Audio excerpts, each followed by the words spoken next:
Quando você vê a Bíblia, você vê que a Bíblia é a palavra de Deus. Tem duas partes, o Velho Testamento e o Novo Testamento. Na nossa cantata natalina, eu enfatizei várias profecias que Jesus cumpriu. Uma profecia é algo falado antes, dizendo algo vai acontecer. E depois acontece. No caso, Jesus cumpriu várias profecias no nascimento. Hoje à noite, eu gostaria de mostrar como ele é o Filho de Deus que morreu por nós, foi sepultado e ressuscitou. É um grande milagre. Até hoje, ninguém nunca achou os ossos de Jesus. Por quê? Porque ele não está mais aqui. Ele não permaneceu morto. Ele realmente vive. E eu sei disso porque ele vive em mim. E você que já recebeu Jesus, você sabe disso também, porque ele habita em você na pessoa do Espírito Santo. Eu não posso contar a história inteira, inclusive eu tenho páginas e páginas aqui de coisas só do jardim do Getsemane até a ascensão de Cristo. Mas eu gostaria de contar a história para vocês, e ao longo dessa noite, Deus permitindo, vocês vão cantar conosco alguns hinos que falam sobre essas coisas. E o nosso coral também tem duas músicas preparadas. Eu louvo a Deus pelos esforços do coral, né? Porque só uns meses atrás, nosso coral não sabia cantar com divisão de voz, nada disso. Agora, hoje à noite, de novo, eles vão fazer isso. Eu estou muito animado. Claro, um povo mais cansado por causa do culto ao nascer do sol, né? Talvez umas gargantas até sofrendo com essa doença que está passando. Quem ficou doente esses dias, levanta a mão, quero ver. Pois é, eu também. Ninguém quer ficar doente, mas Deus tem um propósito em tudo, né? Agora, vamos para a Bíblia nas nossas mentes. Eu não vou poder mostrar todas as passagens hoje à noite, então talvez não seja nem necessário hoje à noite, que é bem diferente, abrir a sua Bíblia. Mas eu penso para abrir a sua imaginação para os eventos. Jesus, que nasceu de uma virgem, nasceu diferente e sem pecado. Nunca pecou. Foi tentado várias vezes, mas nunca cometeu nada de errado. Nada. E ter uma vida tão perfeita, ele falava contra o pecado, ele repreendia o pecado. E isso o povo não gostou. Especialmente o povo religioso que achava, não, mas somos algo especial, nós somos o povo religioso, nós guardamos a lei. Esses outros, especialmente esses gentios, esses pagãos, né? Sabe, eles são errados, eles vão sofrer, Deus vai condenar esse povo. Mas nós somos os fariseus e os saduceus e os escribas, sacerdotes e o sumo sacerdote. Então, esse povo, ouvindo Jesus pregar contra o próprio pecado deles, esse povo falou, você está errado, você acha que você é o Filho de Deus, você acha que você é especial e justo, você é pecaminoso, você é errado, isso, aquilo. Eles procuravam várias coisas para matar Jesus. Mas Jesus veio cumprindo profecia após profecia após profecia. A humanidade no pecado, irmãos, não reconhece Jesus. E eu tenho certeza, se Jesus viesse hoje do jeito que ele veio a primeira vez, a humanidade crucificaria Jesus de novo. Porque ele é luz contra as trevas. E a gente vê isso hoje em dia, como muitos não têm interesse em Jesus. E quando alguém fica firme, com convicção, muita pessoa fala, não, eu estou fora, eu não quero isso. Porque não quer a luz penetrando as nossas trevas e mostrando os nossos erros, os pecados das nossas vidas. Mas Jesus, ele pregava, e ele era um exemplo para todos do que é certo. Ele cumpriu toda a justiça da lei. Ele acumulou vários discípulos, nós sabemos de 12, 11 que eram maravilhosos, crescendo na fé, claro, vários erros, e um que foi guiado pelo diabo e não era de verdade. O nome dele era Judas Iscariotes. Jesus tinha o costume de ir para um certo jardim chamado Getsemane. Getsemane era um lugar das oliveiras onde eles pegavam a fruta dessas árvores e usavam uma pedra bem grandona para esmagar e tirar o óleo ou o azeite dessas azeitonas, até esmagando a semente para tirar todo o azeite desses azeites. E Jesus ia para esse jardim muitas vezes para orar. E essa noite, depois da ceia com os discípulos, ele foi para esse lugar com Pedro, Tiago, João e os outros, menos Judas Iscariotes. Judas tinha outros planos. Nessa noite ele estava pensando: eu sei onde Jesus está, eu sei onde ele está, o que ele está fazendo, e eu vou trair Jesus hoje à noite. Jesus chamou ele de amigo, porque Jesus queria ser o amigo dele, mas ele não queria ser o amigo de Jesus. Não é triste alguém pode andar com Jesus como Judas andava e ainda traz Jesus? E aconteceu. Jesus, o Filho de Deus, foi traído. Inclusive, ele foi para os líderes religiosos que não gostavam de Jesus. Ele falou: ó, vocês me pagam prata e eu vou entregar ele para vocês. E é isso que aconteceu. Filho de Deus, ele percebeu, cumprindo as profecias, ele falou para alguns dos discípulos: fica aqui. Ele foi mais para frente, mais para dentro do jardim e falou para Pedro, Tiago e João: vocês vão ficar aqui, vocês vão vigiar, vocês devem orar. Esse é um momento de grande tentação. Eu estou sofrendo com agonia, tristeza. Ele sabia o que estava prestes a acontecer na vida dele. E ele foi um pouco mais longe e começou a orar. E orar.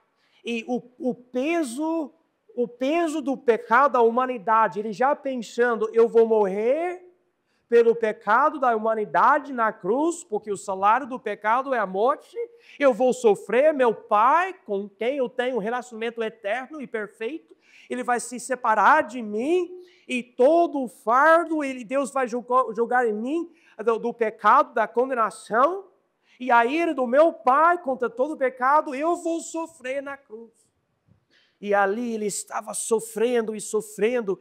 Incrível, Jesus é Deus, orando para Deus, mas sendo homem, pensando sobre esse sofrimento físico, mental, emocional, social, de todas as formas. E ele clamou a Deus: se for possível, passa de mim esse cálice. Mas, Pai, eu quero fazer a tua vontade. Ele voltou para os discípulos. Eles estavam dormindo. Não é triste isso? Estavam dormindo. E ele acorda e ele diz: vocês não podem orar por 1 hora. Quem ora por 1 hora hoje em dia? Você não pode orar por 1 hora. Você vê agonia no próprio Filho de Deus. E Jesus voltou, orou de novo: Deus, por favor, se for possível, tire de mim esse cálice. Se achou outro jeito. Não havia outro jeito. Não é interessante isso? O Filho de Deus orou, uma das orações dele, e o Pai falou: eu não posso dizer sim para a sua oração. Para salvar a humanidade, eu vou ter que deixar você morrer. Jesus falou: eu aceito isso, mas durante esse momento, a Bíblia diz que ele passou por algo que médicos já reconhecem como um resultado de grande estresse, e saindo do suor dele, sangue estava aparecendo na pele de Jesus no jardim. A Bíblia diz que um anjo apareceu para ministrar para ele, para ajudar ele. E Jesus disse mesmo para os discípulos: olha, eu estou tão triste nesse momento que eu posso morrer aqui no jardim. Eu acredito que Jesus ganhou a vitória da cruz antes de ir para a cruz. Ele ganhou essa vitória em oração no jardim de Getsemane. E você chega a um ponto de grande dificuldade, você não espera aquele momento, você ora agora, você pede a ajuda de Deus agora, e depois, quando você chegar, você ganha a vitória. E é isso que aconteceu na vida do nosso Salvador, Jesus. Ele sofrendo, e sofrendo, e sofrendo, ele foi uma terceira vez, fez a mesma oração, e chegou à conclusão: meu Pai não quer, ou não tem como me arrumar outro caminho, então eu aceito a cruz. Ele voltou para os discípulos, estavam dormindo de novo, estavam dormindo. Ele falou: agora vocês podem dormir, porque já chegou a hora, aquele que vai me trair está chegando. Jesus sabia, havia profecias sobre Judas Iscariotes. Então Jesus se levanta, ele fala: vamos lá, e vamos. Eles foram ainda no jardim e logo chega Judas Iscariotes. E Jesus Judas, ele falou para o pessoal dos líderes religiosos que foram para Jesus com varapaus e espadas, como se Jesus fosse algum tipo de criminoso que queria matar e criar uma revolução política, algo assim. Chegou e falou: o homem que eu beijar é ele, vocês devem prender ele.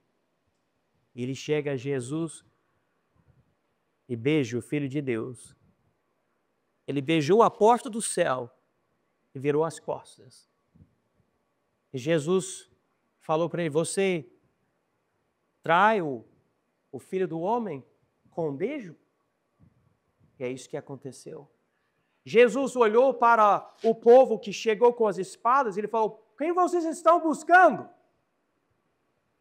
Eles falaram: Jesus, o Nazareno. E Jesus falou: sou eu. Eu não sei porquê, mas esses soldados, eles viraram para trás e caíram no chão quando Jesus falou: sou eu. Ele falou assim: quem vocês estão procurando? Eles falaram: Jesus, sou eu, então deixa esses outros irem embora.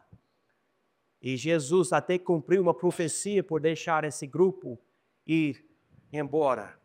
Daí eles pegaram Jesus e, infelizmente, Jesus sabia de todo o sofrimento. Ele não somente sofreu toda a perseguição e a cruz e tudo, mas naquela noite, Pedro, Tiago e os outros abandonaram ele.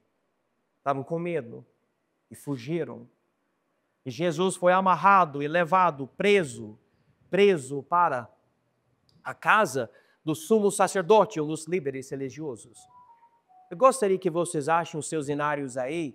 Vamos cantar aqui hoje à noite O Varão de Grande Dor, 175. O Varão de Grande Dor, 175. Canta forte, pense nas palavras, irmãos, por favor.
A palavra de Deus nos diz que Jesus foi levado, amarrado como qualquer criminoso, homicídio, homem ruim, para as autoridades religiosas, sumo sacerdote especificamente, a casa dele, e depois levado para as autoridades civis.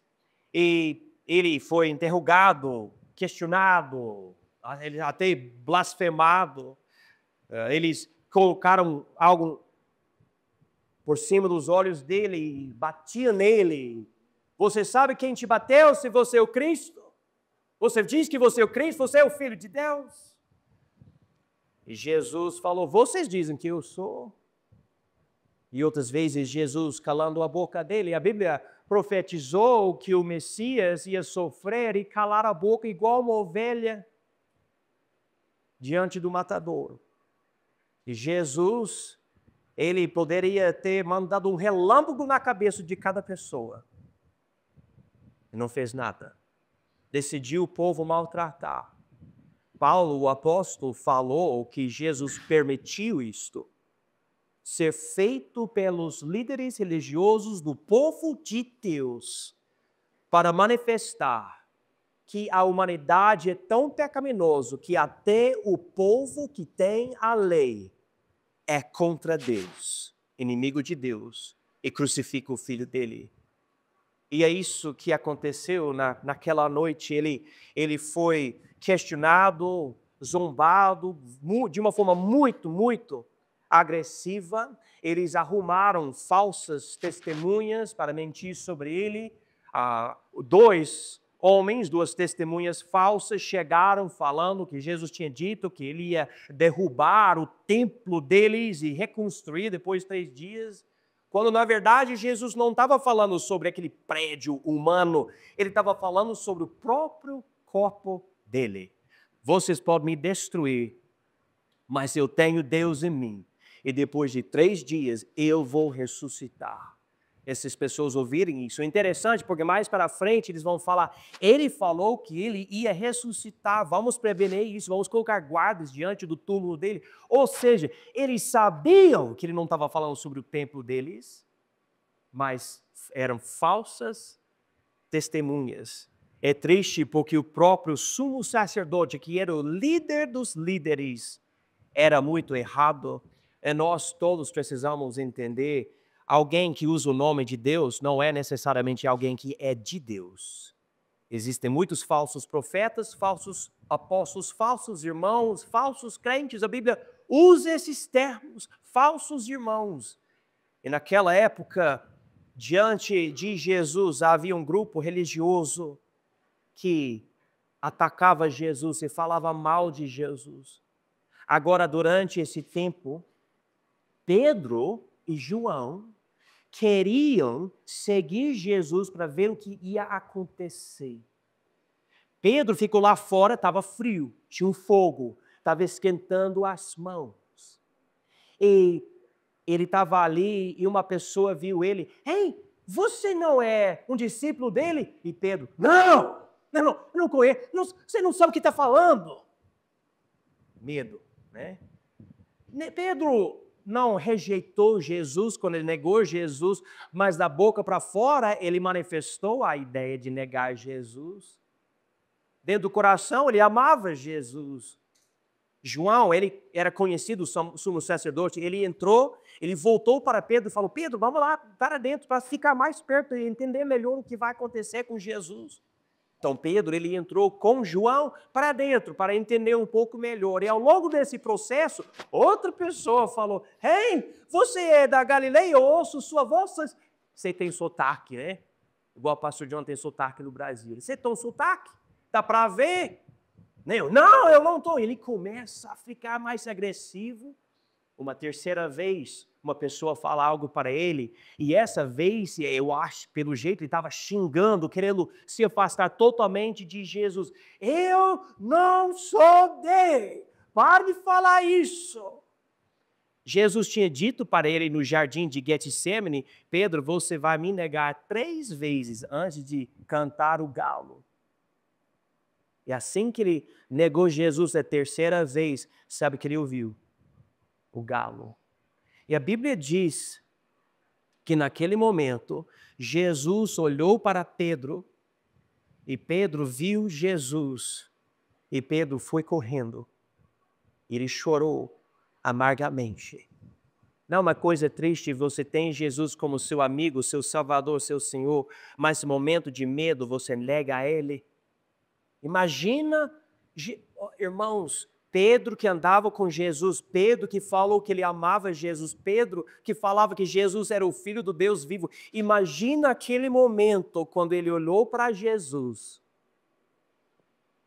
e Jesus olhou para ele. Depois de ter negado Jesus 3 vezes. Foi uma noite muito difícil para Pedro. Se eu vou dizer, era mais difícil ainda para Jesus. Rejeitado pelo povo dele, abandonado pelos discípulos, traído por um dos discípulos. E a coisa estava somente acontecendo. Jesus foi levado para a liderança romana, porque naquela época não era somente o governo dos judeus, tinha Roma por causa do Império Romano. E não era permitido Israel matar alguém, eles precisavam da permissão do governo romano. Então eles levaram Jesus para um homem chamado Pilatos. Levaram para ele, esse homem diz que é o filho de Deus. E Pilatos falou, ele não é de mim, eu não sou de Deus. Quem você... Leva, vocês matem ele. A gente não pode, você tem que matar ele. Houve uma briga, você lê Mateus, Marcos, Lucas e João, você vê uma confusão. E daí, Pilatos conversa com ele, você é o rei dos judeus? E Jesus disse, foi profetizado que eu ia ser o rei. E conversa muito interessante que vocês devem passar tempo lendo e estudando.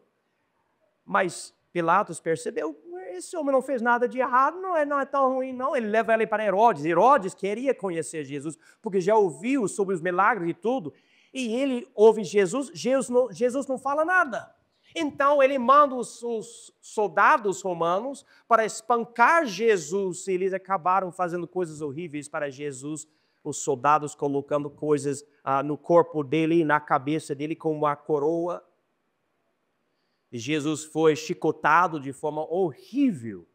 Eu não sei se vocês entendem, mas durante esse processo, eu chamo de chicote, né? Talvez haja uma palavra melhor. Não era só de couro, mas tinha coisas de metal e de osso e outras coisas para bater, ficar por volta do corpo e tirar assim para cortar por volta do corpo a pele. As profecias falavam que ia mostrar para as pessoas os próprios ossos dele. Era horrível. Os judeus tinham uma lei, somente 39 vezes você pode bater, só que ele não foi punido pelos judeus, ele foi punido pelos romanos. A gente nem sabe quantas vezes a coisa batia nele. A coroa de espinhos que foi colocada na cabeça dele, tinha espinhos mais ou menos desse tamanho. Enormes. Eles colocaram uma vara na mão dele, como se ele fosse um rei. Eles tiraram esse negócio da mão dele e batiam na cabeça dele, batendo os espinhos para dentro da pele da cabeça de Jesus. E Jesus não falava nada. Naquela época havia uma certa coisa durante a festa, que Pilatos sempre soltava alguém que era preso. E ele trouxe para eles um homicídio, um salteador, um homem horrível, chamado Barrabás. Ele falou, vocês querem que eu solte alguém? Apontando para Barrabás. Não, Jesus vai matar ele e você vai soltar somente Barrabás. Mas por quê? Esse aqui é horrível, Jesus não fez nada de errado. E as pessoas falando sobre Jesus, crucificai-o, crucificai-o. Chegou um ponto que o povo falou, ele é contra César. Pilatos, se você soltar Jesus, você é contra César. E naquele momento, Pilatos ficou com medo. Há uma parte ao longo dessa história que a esposa de Pilatos vai para ele e fala, amor, não faz nada com esse cara. Eu tive um sonho esta noite e eu não sei, mas algo é diferente com esse homem. Não é uma boa ideia ficar fazendo isso. Só que Pilatos, ele era um líder político muito fraco, ele era covarde e o povo conseguiu torcer o braço dele. Ele mandou Jesus a ser crucificado.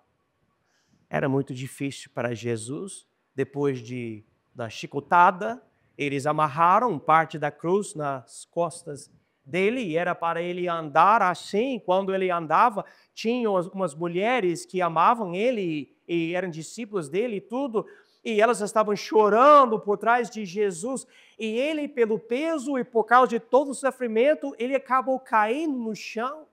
Então eles chamaram outro homem chamado Simeão para pegar a cruz e levantar e levar para Gólgota, lugar da crucificação de Jesus.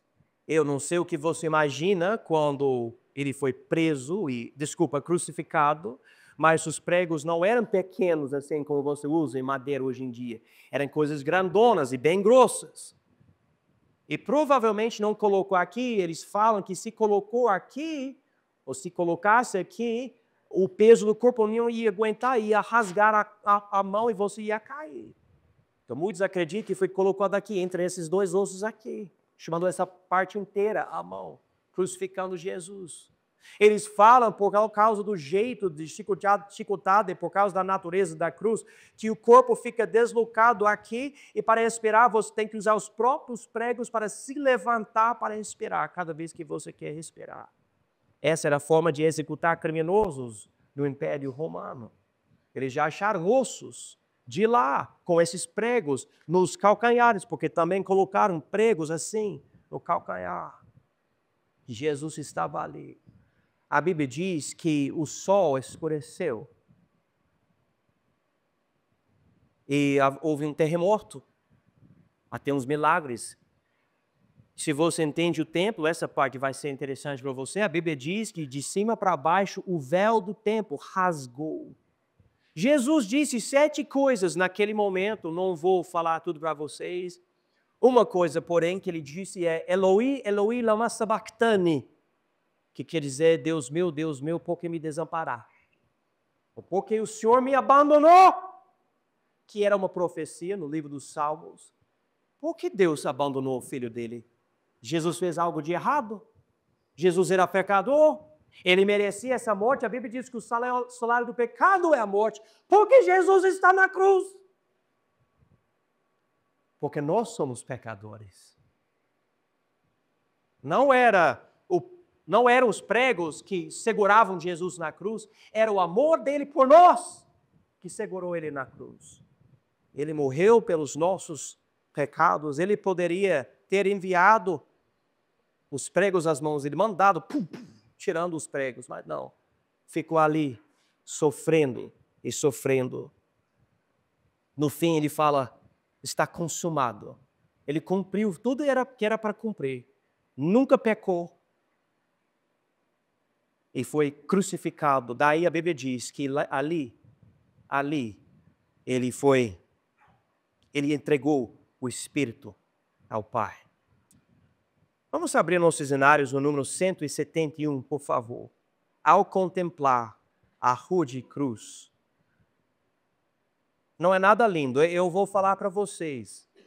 Quando você vê uma pintura, um retrato de Jesus, ele tem cabelo comprido e tem um rosto meio efeminado, ele tem poucas marcas no corpo. Irmãos, todas essas coisas são falsas, não tem nada a ver. Jesus não tinha cabelo de menina, ele tinha uma barba, as profecias em Isaías falam que eles arrancaram a barba da cara dele, ele ficou tão destruído fisicamente que ficou difícil reconhecer ele como ser humano, a profecia diz. Um corpo totalmente agonizado, ou horrivelmente destruído na cruz.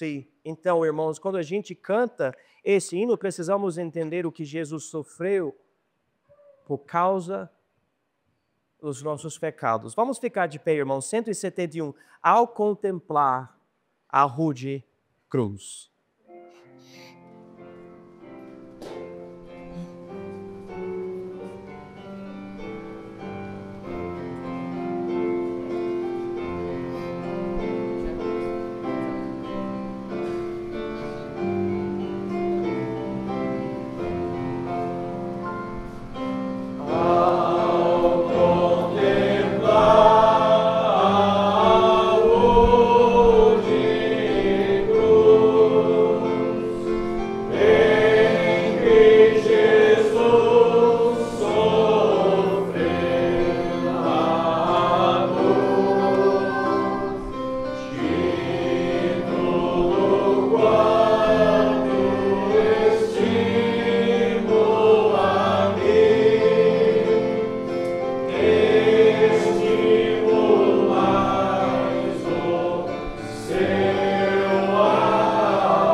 184. Fonte carmesim, fonte vermelha, falando do sangue de Jesus que nos lava dos nossos pecados. Achei a fonte carmesim e meu Jesus abriu na cruz, morrendo ali por mim.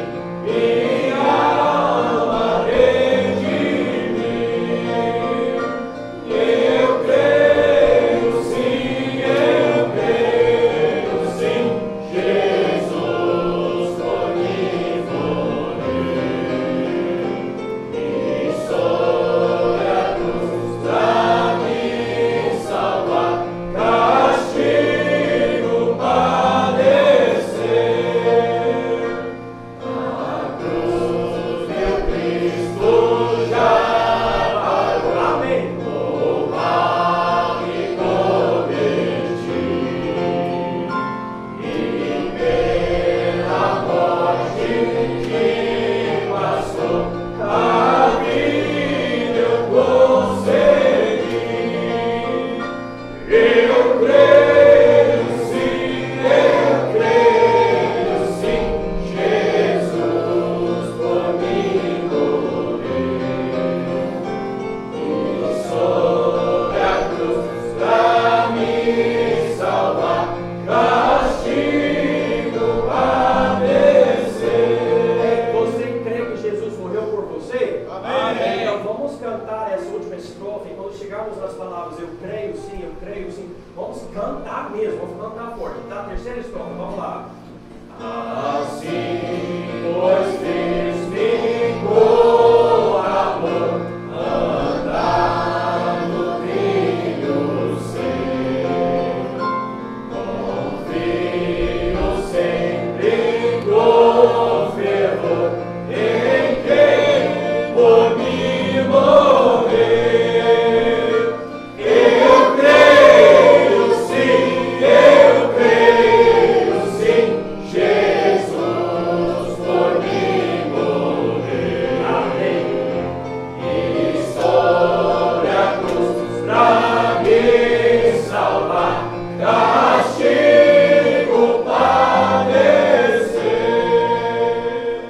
Amém. Pode sentar, irmãos. Obrigado.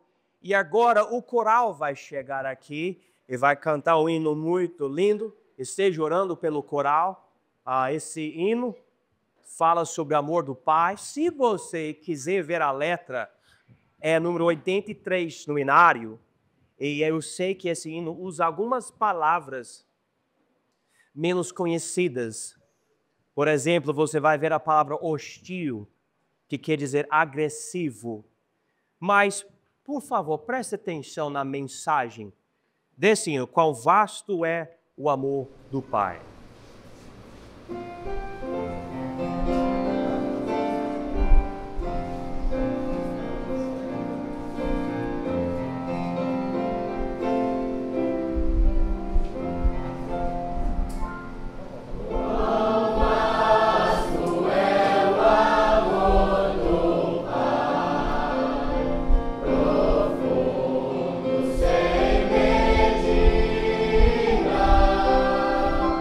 Amor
Quão vasto é o amor do Pai.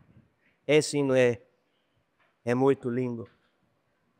Naquele dia, quando Jesus entregou o Espírito dele para Deus, ninguém matou ele, na verdade. Tentou, mas naquele dia que ele entregou o Espírito, ele decidiu parar.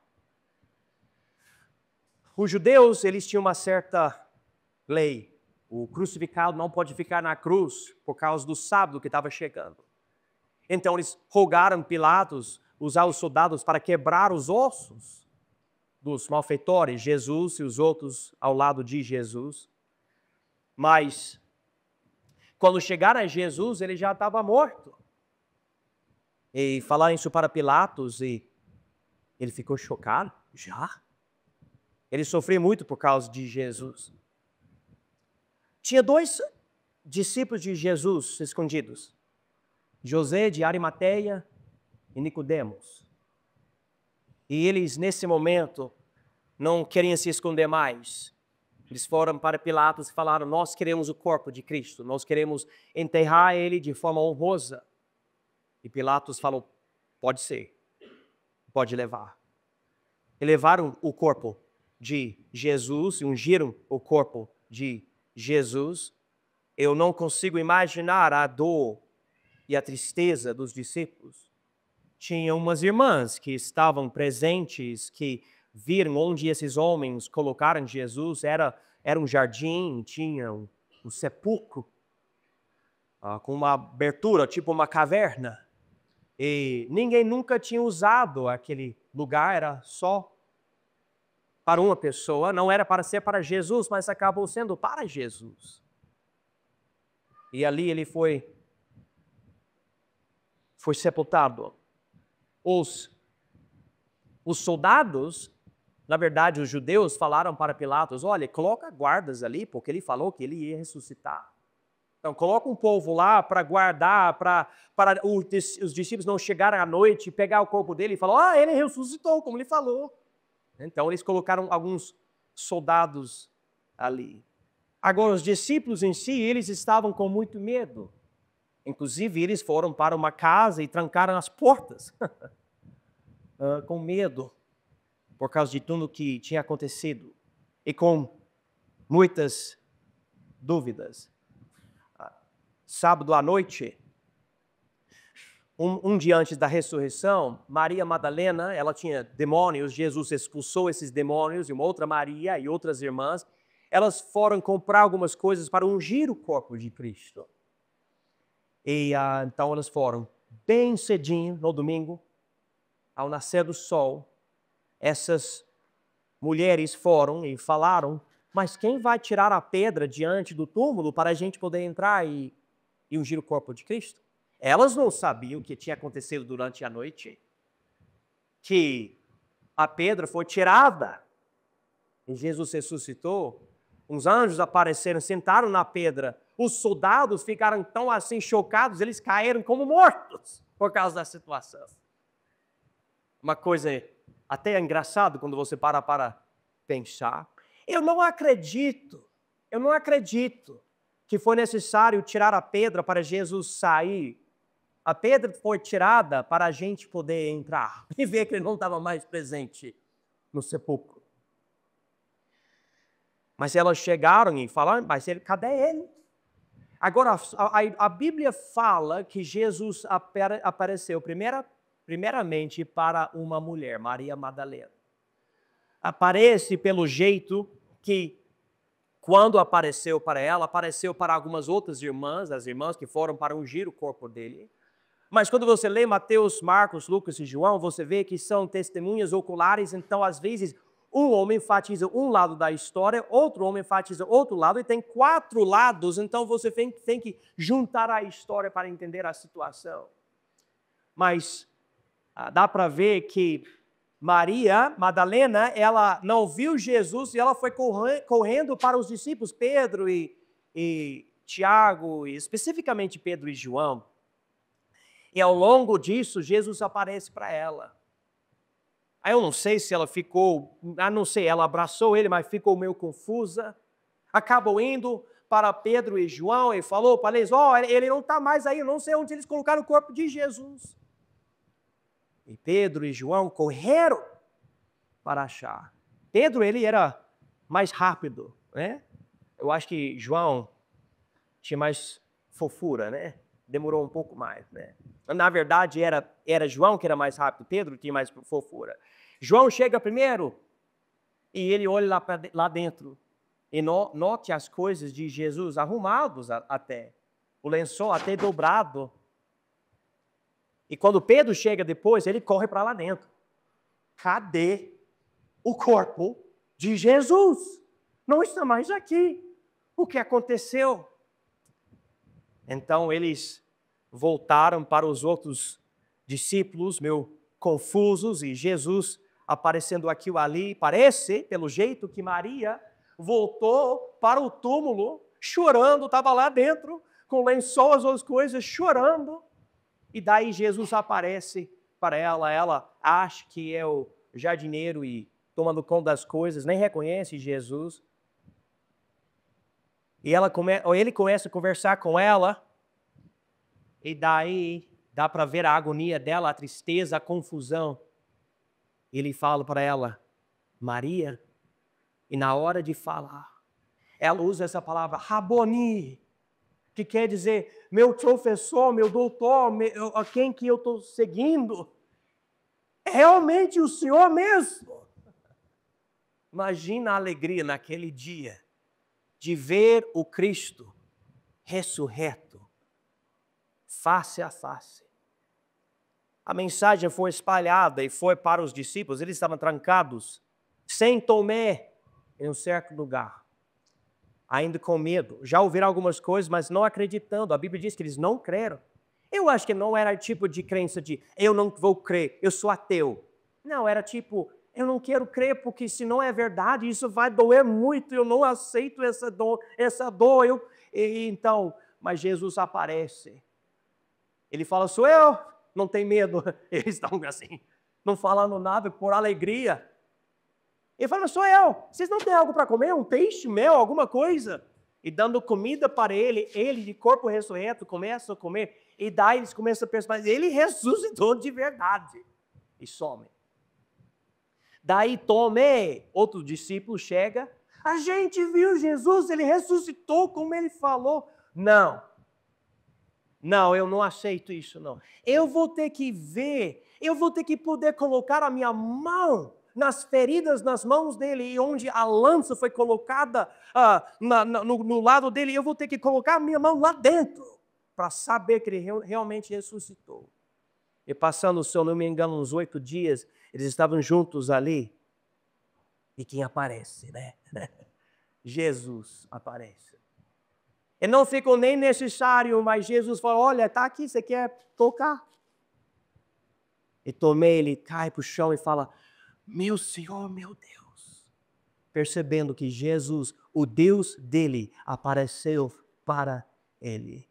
A Bíblia nos diz que abençoado é a pessoa que crê em Jesus, mas mais abençoada é a pessoa que não viu Jesus e ainda crê. Nós fazemos parte desse grupo. Eu não vi. Eu não estava presente. Eu não estava presente quando Jesus foi crucificado. Eu não fui presente quando ele foi sepultado. Eu não fui presente quando ele ressuscitou, nem quando ele se apareceu. Ou apareceu para as pessoas. Mas uma coisa eu posso dizer para vocês. Eu fui presente no dia que ele salvou a minha alma. Eu fui presente. E eu sei que ele vive, como a música diz, ele vive em mim. Eu sei disso.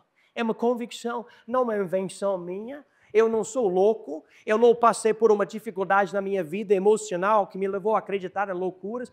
Eu sei, como eu sei que vocês estão aqui hoje à noite, que Jesus vive em mim. Eu sei. Eu recebi Ele como meu Salvador. Ele me transformou. Jesus falou de um novo nascimento.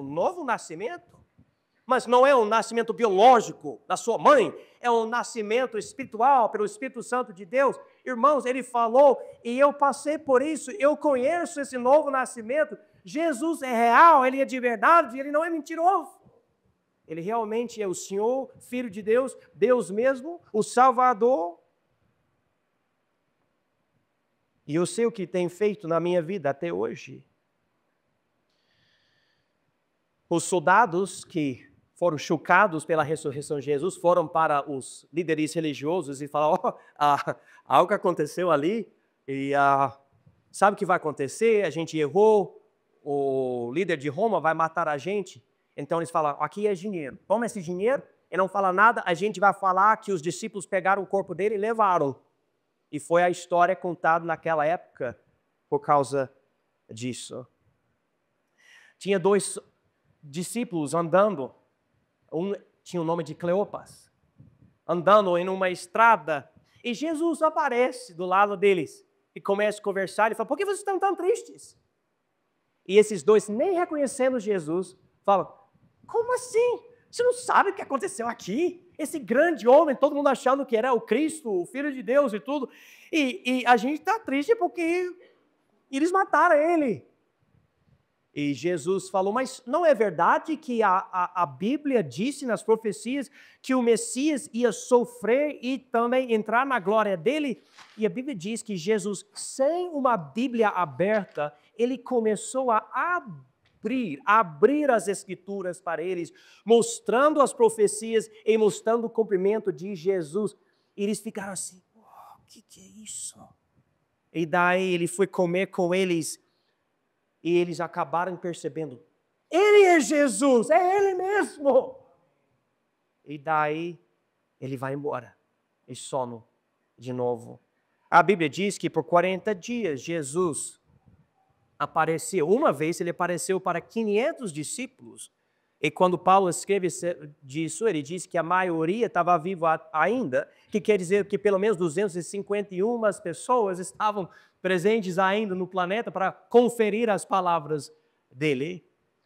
E a gente tem testemunhas ou livros de testemunho dessa ressurreição, porque nós temos os livros de Mateus, Marcos, Lucas e João, são livros de testemunhas oculares, a gente pode ler e verificar o que aconteceu.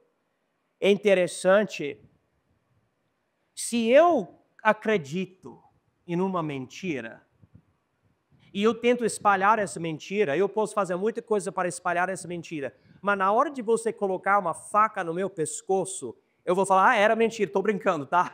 Não é verdade. Só que nenhum desses discípulos fizeram isso.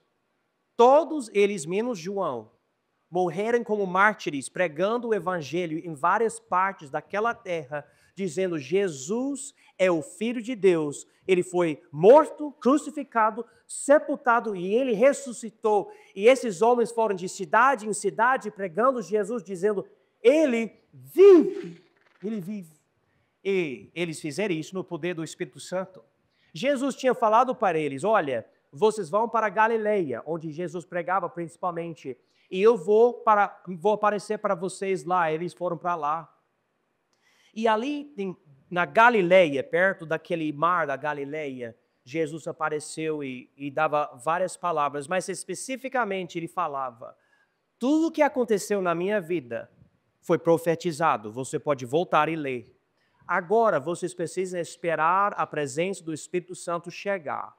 Ele vai dar poder para vocês para evangelizar e falar de mim e do que aconteceu. É para vocês, agora meus discípulos, ser testemunhas. E vocês vão falar sobre mim aos outros. Esse grupo formou a primeira igreja. Eu posso chamar ela a Igreja Batista de Jerusalém. Mas ali. E aquele grupo começou, foi para Antioquia, foi para a Europa. Como Paulo, ele queria ir para Roma e depois Espanha. E não muito tempo atrás, 1997, o Espírito Santo falou comigo. Ele falou, vai para o Brasil, para ser missionário. E fazer a mesma coisa. E eu pregando o Evangelho. Tá bom, obrigado. E eu fui transformado e chamado, e eu faço parte disso. Agora, nós temos aqui a Igreja Batista, obrigado, Gessé. A Igreja Batista Independente nessa cidade, porque essa obra não para. Ele profetizou, Jesus disse durante a vida dele que ele ia edificar a igreja dele e o inferno não vai prevalecer contra ela. Não é interessante? Tantos anos de perseguição, você pode pensar sobre Roma, sobre China, sobre Coreia do Norte e outros povos sempre querendo matar os crentes, mas com cada gota de sangue caindo no chão, uma nova igreja cresce. E você vê isso por todo o mundo. As pessoas querem falar mal de nós e criticar a gente e falar que nós somos burros e a vida é melhor sem Jesus. Não, não, não. A vida começa com Jesus. A vida começa com Ele. Eu me lembro da minha vida anterior. Eu me lembro como eu andava e pensava antes de entregar a minha vida para Jesus. E muitos aqui também a mesma coisa. Ele que ilumina o nosso caminho, que salva a nossa alma, que nos dá um novo destino. Agora, irmãos, vou chamar o coral para chegar aqui. E nós vamos cantar Da Sepultura Saiu. É 192, se vocês quiserem dar uma olhada no seu inário. 192, Da Sepultura Saiu. Orem novamente por o nosso coral hoje à noite.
Amém. Da sepultura saiu. Irmãos, vamos abrir os nossos inários e cantar 193. Ele vive. E enquanto nós estamos cantando esse hino, eu enfatizei para vocês que eu sei que ele vive, porque ele vive em mim. Que é exatamente a mensagem desse hino hoje à noite. Agora, eu não conheço bem todo mundo aqui, mas eu sei quem conhece a todos, Jesus Cristo. Se você não tem Jesus como seu Salvador, a igreja existe para ajudar você a conhecê-lo. A igreja não pode te salvar. Você pode frequentar os cultos sua vida inteira e ir para o inferno. Se você não recebe Jesus, você não vai. Mas eu quero enfatizar para todos hoje à noite, Ele vive. 193. Vamos cantar as 3 estrofes aqui.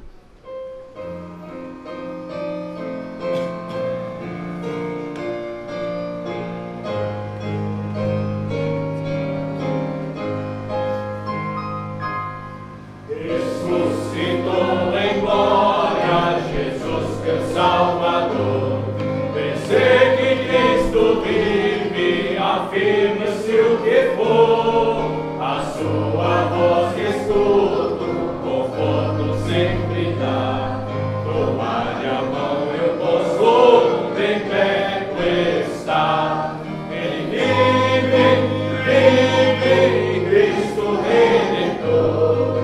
No meu falar e no andar eu sinto seu amor. Ele vive, dando salvação.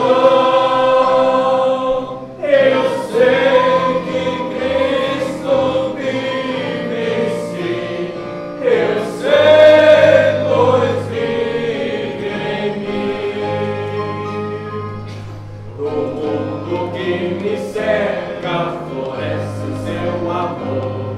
Se chega perto e jamais terei pavor.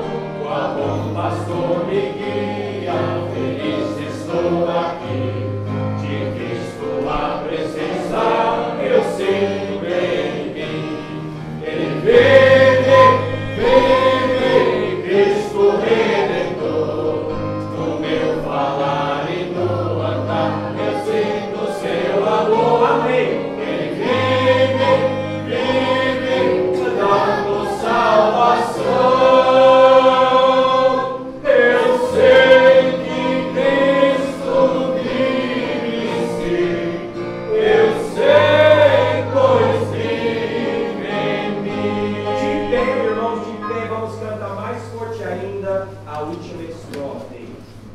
Alegra-te, ó crente, cantando com fervor, eternas aleluias a Cristo Rei Senhor, pois temos prometido que ao mundo voltará, bem perto está o dia, Jesus virá. Ele vive, Cristo Redentor. No meu falar e no andar eu sinto seu amor. Ele vive,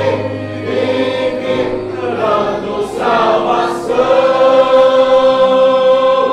Eu sei que Cristo vive sim, eu sei, pois vive em mim. Amém, amém. Vamos baixar nossas cabeças para orar, fechar os nossos olhos. Nós vamos orar como é nosso costume. Também como é nosso costume, eu quero sempre dar a oportunidade para alguém. Homem, mulher, adulto, criança, jovem, não importa.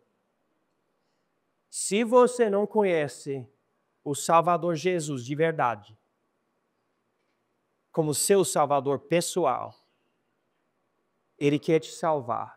Todos nós somos pecadores, não há ninguém perfeito, nem chega perto de perfeito. E você pode entregar sua vida para dinheiro, vida de prazer, você pode entregar sua vida para coisas desse mundo.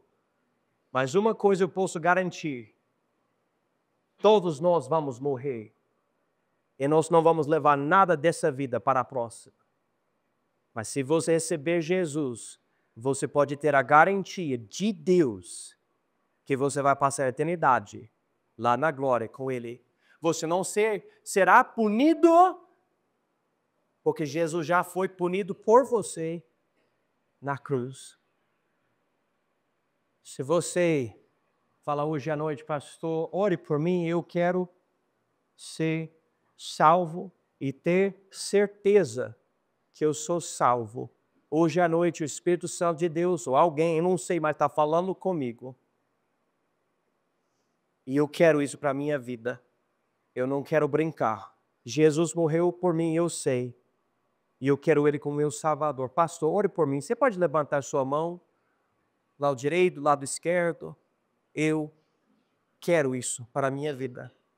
Eu espero que todo mundo que está aqui, que já recebeu Jesus, que você ouvindo o que Jesus fez por você de novo, de forma mais detalhada. Eu nem falei sobre tudo, não deu para falar tudo.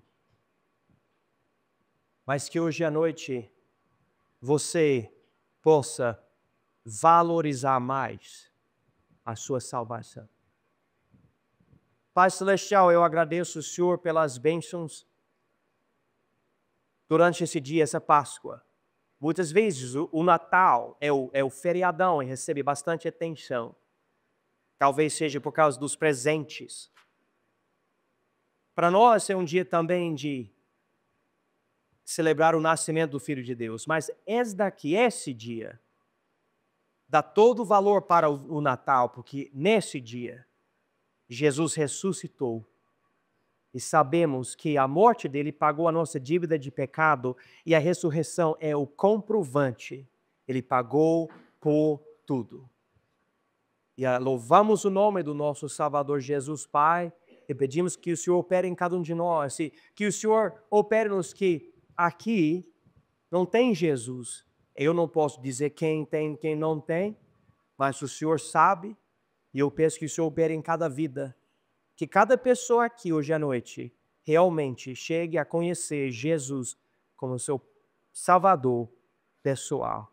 Pai, por favor, eu peço que o Senhor opere milagrosamente até em cada vida e dê para cada pessoa salva aqui mais gratidão ainda pela nossa salvação. Em nome de Jesus. Amém.